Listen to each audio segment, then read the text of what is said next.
कभी सोचा है कि क्यों नया आईफोन हर साल महंगा लॉन्च होता है, और क्यों आपका वो ड्रीम इंटरनेशनल वेकेशन का बजट हर 6 महीने में बढ़ जाता है, और आखिर क्यों पेट्रोल के दाम कम होने के नाम नहीं लेता है। हम रोज न्यूज में सुनते हैं कि रुपी is falling against the dollar, रुपया अधिक गिरावट पर। The rupee has plummeted to an all-time low. We are seeing a massive market crash, billions wiped out in. Honestly बताऊं, जब आप ये सुनते हो तो सबसे पहला थॉट क्या आता है? शायद ये कि यार इकोनॉमिक्स वाले फिर शुरू हो गए, मुझे क्या फ़र्क पड़ता है, मैं कौन सा डॉलर में सेल लेता हूँ। बड़ा फ़र्क पड़ता है बॉस, बहुत बड़ा।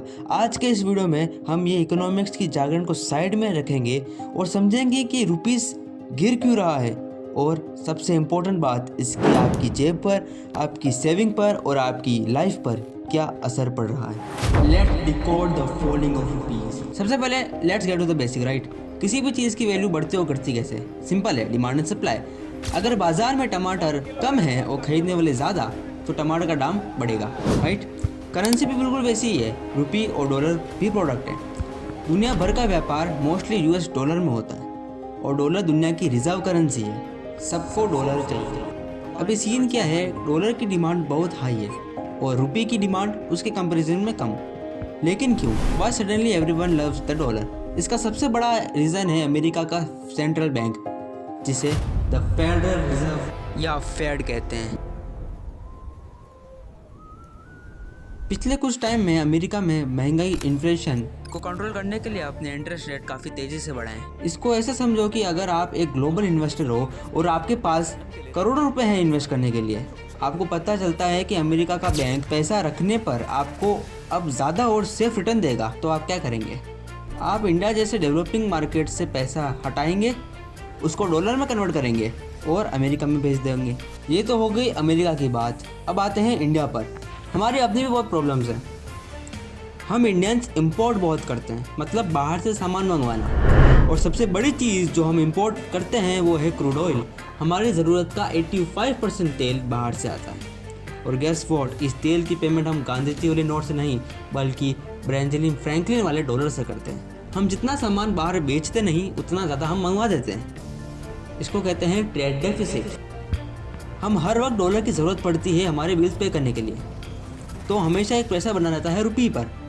जब तेल के दाम बढ़ते हैं ग्लोबल मार्केट में, हमें और ज़्यादा डॉलर चाहिए होता है और रुपये पर प्रेशर और ज़्यादा आता है और रुपीस और गिरता है। Okay, enough theory. अब मुद्दे की बात पर आते हैं। मेरे लिए इसका क्या मतलब है? अगर आपको लगता है कि रुपये गिरने पर सिर्फ उनको फ़र्क पड़ता है जो मर्सिडीज चलाते हैं या फिर स्विट्ज़रलैंड घूमने जाते हैं, तो आप गलत हैं। इसका असर एक डोमिनो इफेक्ट जैसा होता है। पॉइंट नंबर 1, महंगाई।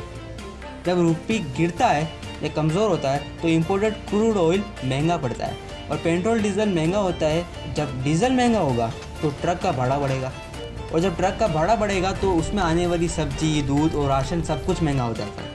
सेकंड पॉइंट है इलेक्ट्रॉनिक एंड गैजेट। आपका फ़ोन, लैपटॉप या उनके पार्ट्स मोस्टली इंपोर्टेड होते हैं। रुपये गिरा मतलब कंपनीज को इंपोर्ट महंगा पड़ा और वो कॉस्ट वसूलेंगे आपसे। लास्ट है थर्ड पॉइंट, वो है फॉरेन एजुकेशन एंड ट्रैवल। अगर आप बाहर पढ़ने का प्लान कर रहे हो तो आपकी फ़ीस डॉलर या फॉरेन करेंसी में जाती है। कल तक जो फीस 10 लाख थी, रुपए गिरने से उसकी फ़ीस हो गई 11 लाख, बिना फीस बढ़े। Same goes for your foreign trip. तो दोस्तों, ये था पूरा गणित रुपए के गिरने का। क्या हमें पैनिक करना चाहिए? नहीं। इंडिया का सेंट्रल बैंक RBI बीच बीच में इंटरवेन करता है और रुपये को स्टेबलाइज करता है। ये ग्लोबल इकोनॉमिक साइकिल है। लेकिन हाँ, हमें अवेयर रहने की ज़रूरत है, क्योंकि अगली बार जब पेट्रोल भरवाने जाओ या नया फ़ोन खरीदो तो ये याद रखना, इसका कनेक्शन सीधा ग्लोबल मार्केट से है और US डॉलर की रेट से है। आपको क्या लगता है, रुपये वापस रिकवर कर पाएगा या और गिरेगा? कमेंट में अपनी राय ज़रूर बताएं।